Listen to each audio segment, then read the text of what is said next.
60 anos, a cobra fumou. Década de 30. A Alemanha ressurgia do caos econômico e social, oriundo da derrota sofrida na Primeira Grande Guerra. A liderança carismática de Hitler e a propaganda nazista despertaram o espírito guerreiro do povo alemão, inconformado com as duras condições impostas pelo Tratado de Versalhes e insuflado pelas reivindicações de reintegração do território alemão e pela evocação da superioridade racial. A mobilização industrial e a exacerbação do espírito germânico transformariam a Alemanha numa máquina de guerra que assombraria o mundo. Com a anexação da Áustria e da Tchecoslováquia, o ataque à Polônia e a posterior fulminante vitória alemã sobre o exército franco-britânico, o mundo perplexo compreendeu que se encontrava no limiar de uma nova guerra mundial, ainda mais violenta que a anterior. Uma tempestade viria a desabar sobre a humanidade. Era a Segunda Guerra Mundial.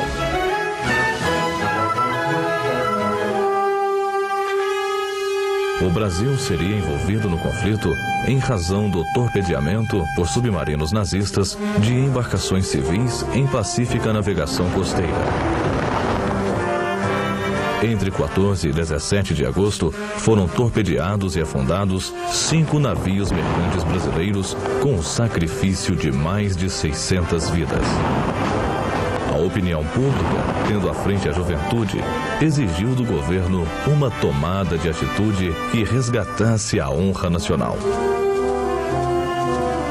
O alinhamento do Brasil com os países aliados na cruzada democrática para deter o expansionismo do nazismo, do fascismo e do militarismo, dos coparticipantes do chamado Eixo, naquela época, consolidou-se com a criação da Força Expedicionária Brasileira, FEB, em 1943. A FEB foi concretizada com a criação da primeira divisão de infantaria expedicionária, a primeira DIE. Na segunda quinzena de março de 1943, concluiu-se a concentração da primeira DIE na Vila Militar, Rio de Janeiro, prosseguindo a preparação técnica e tática sob a orientação do seu comandante, General Mascarenhas de Moraes. Concluídos os trabalhos de organização e adestramento, a FEB desfilou garbosa na Avenida Rio Branco para o entusiasmo do povo.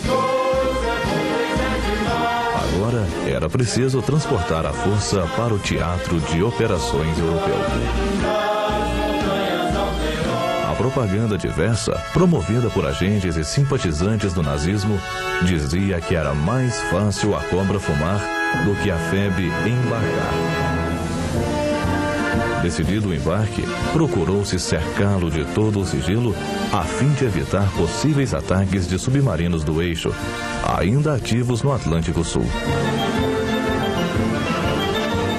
A FEB fracionou-se em 4 escalões para o deslocamento até Nápoles, na Itália.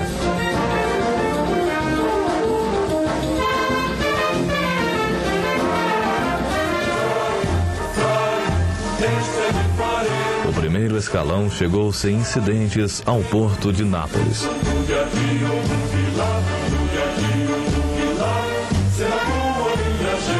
Seguiu para Agnaro, pequena localidade próxima ao subúrbio napolitano de Bagnoli, acampando em bosques ali existentes.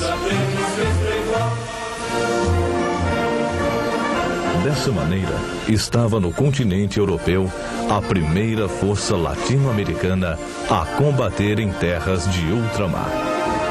Com a ansiedade da tropa brasileira de entrar em ação, o general Mascarenhas de Moraes providenciou a sua transferência para Vada, distante 25 quilômetros da frente de batalha do Arno, onde, após o recebimento do material bélico moderno, seria submetida a intenso treinamento pelo período de 3 semanas. Em consequência, organizou-se o destacamento Força Expedicionária Brasileira sob o comando do general Zenóbio da Costa, para integrar as forças do 4º Corpo de Exército do 5º Exército Americano. A zona de ação atribuída ao destacamento FEB situava-se defronte aos contrafortes dos Apeninos, na parte considerada a mais difícil da frente aliada, que fazia face à linha de defesa formada por 2 exércitos alemães, denominada Linha Gótica. No dia 16, às 14h22, a artilharia abriu fogo pela primeira vez nas encostas do Monte Bastione, na região de Massarossa.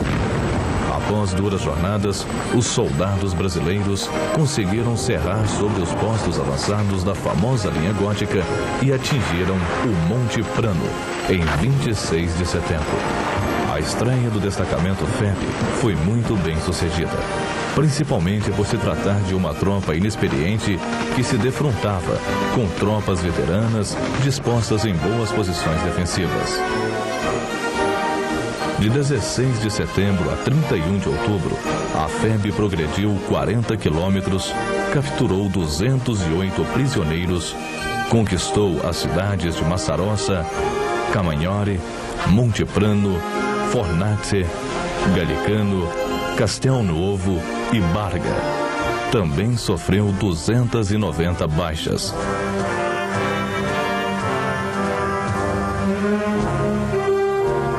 Na conquista das cidades, a população das localidades recebia nossas tropas com manifestações de júbilo, aclamações e flores. Com a chegada dos demais escalões, o general Mascarenhas de Moraes assumiu no dia 1º de novembro de 1944 o controle da totalidade de seus meios, inclusive das operações que se processavam no Vale do Sérquio.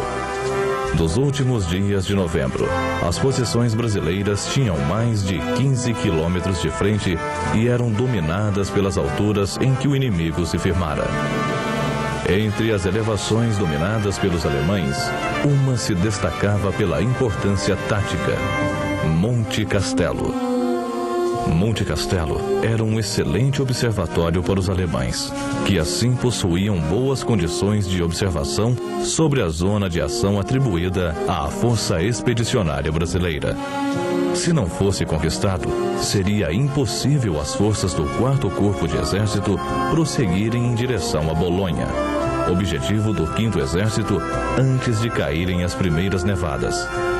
Diante de Monte Castelo, os brasileiros viveriam quase metade do tempo em que estiveram em campanha na Itália. As primeiras operações no Vale do Reno resumiram-se a 4 ataques mal-sucedidos contra o baluarte de Monte Castelo. As condições de tempo adversas impediram o apoio da Força Aérea e a participação dos carros de combate. Além disso, faltava experiência à nossa tropa, levada prematuramente à frente de combate por força dos acontecimentos. Isso tudo possibilitava os contra-ataques dos alemães, causando centenas de baixas entre nossos soldados. Você tinha que rastejar, como se fosse cobra, entendeu? E não dar sopa não, porque se levantasse a cabeça, eles cortavam a cabeça com a rajada.